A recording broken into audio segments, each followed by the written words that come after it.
आज हमारे को 20 मिनट की नमाज नहीं पढ़ी जा रही। जी की तो बाप का घर है ना, वो मेरी मर्जी पड़ेगी वहाँ पढ़ूंगा, ईद की नमाज पढ़ूंगा और जुम्मे की भी पढ़ूंगा। उतरना पड़ेगा तो रोड पर भी पढ़ूंगा। भारत देश में शुरू से ही सम्मानों की नज़रों से देखा जाता है हर समुदाय को।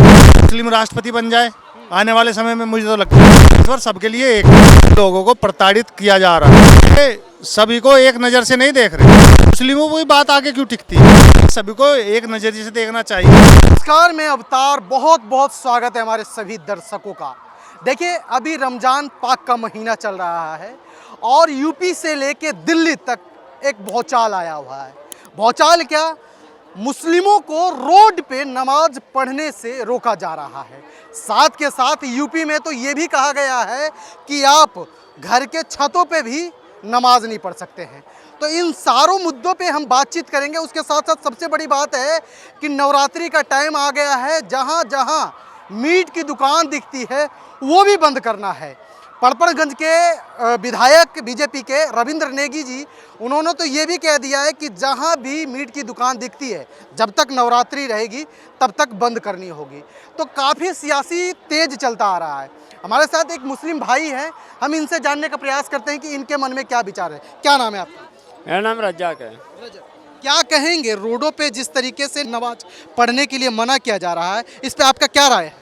मेरी राय है, देखो आज अलविदा जुम्मा था, आज बहुत खास दिन था। तो ईद का और ज़्यादा खास दिन रहता है, 2 दिन ये खास दिन होते हैं।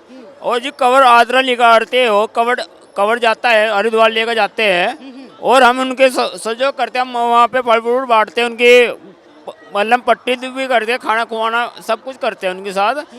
आज हमारे को 20 मिनट की नमाज नहीं पढ़ी जा रही है। ऐसा होता है, रोड पे जाम हो जाता है। आज जो हमें इसमें अंदर रोड जगह नहीं थी, आज मेरे को, मैं खुद हूँ, आज मैं सेवा कर रहा था, बढ़िया मतलब इंतजाम था, मैं आज वही काम कर रहा था, तो मेरे को रोड में नमाज पढ़नी पड़ी है। इतने मतलब होती भीड़ में, ये देखो भाईजान। अच्छा, रोड के साथ साथ अब छतों पर भी मना कर दिया गया है कि नमाज नहीं पढ़ सकते आप छत पे भी, अपने घर के छतों पे भी। हाँ, योगी जी ने कहा होगा। हाँ, योगी जी ने। योगी जी की तो बाप का घर है ना, वो योगी जी ने नहीं कहा है, पुलिस कर्मियों ने कहा है, जो पुलिस अधीक्षक है उन्होंने कहा है। क्यों, मतलब वो तो योगी जी ने कहा होगा ना, उन पर कहा होगा भाई छतों पे नमाज ना पढ़े।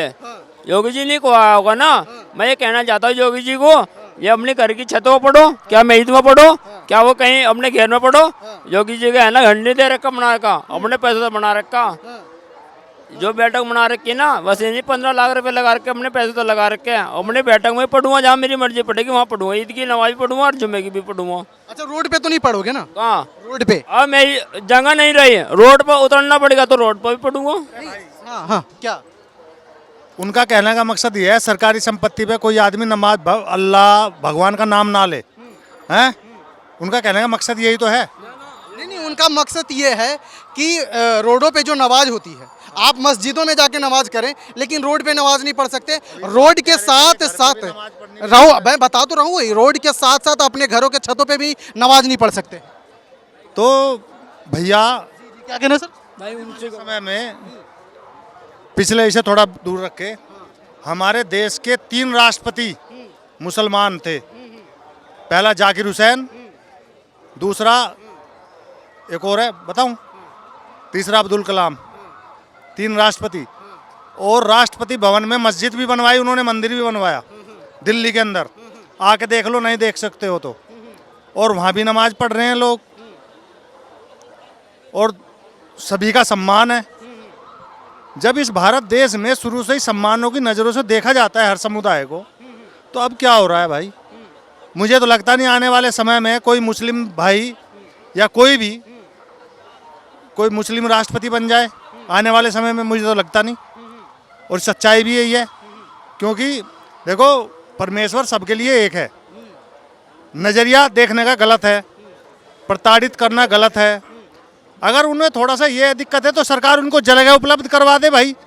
जैसे हिंदुओं को टेंट लगवाने की, टेंट लगा करके कहीं भी कुछ भी आयोजन, भंडारा किया जाता है, सड़कों पे ही तो होता है वो भी भंडारा, तो उनको कहीं जगह उपलब्ध करवा दे सरकार, तो वो तो वहाँ कर लेंगे।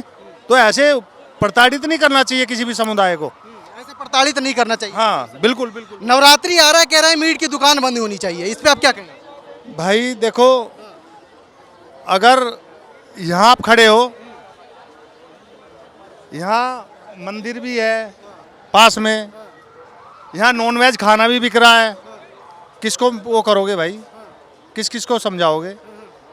इससे सबसे बड़ा सवाल अभी खड़ा हो रहा है सर कि लोग कह रहे हैं कि नमाज नहीं पढ़ना है, उनके साथ गलत गलत टिप्पणियां कर रहे हैं, लेकिन बीजेपी हो या आम आदमी पार्टी हो या कांग्रेस हो, सारी पार्टियां इफ्तार पार्टियां मना रही है, इफ्तार पार्टी में शामिल हो रहे हैं, उनको आप क्या कहेंगे? भाई देखो,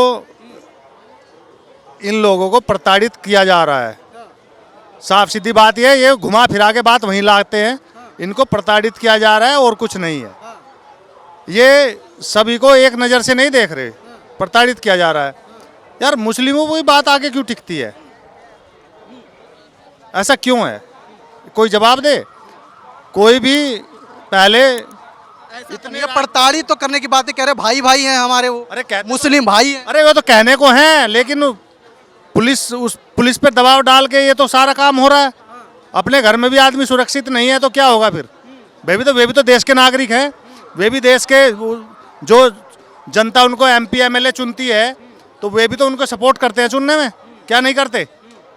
तो भाई सभी को एक नज़रिए से देखना चाहिए, ये नहीं कि भ्रांति फैलाए समाज में।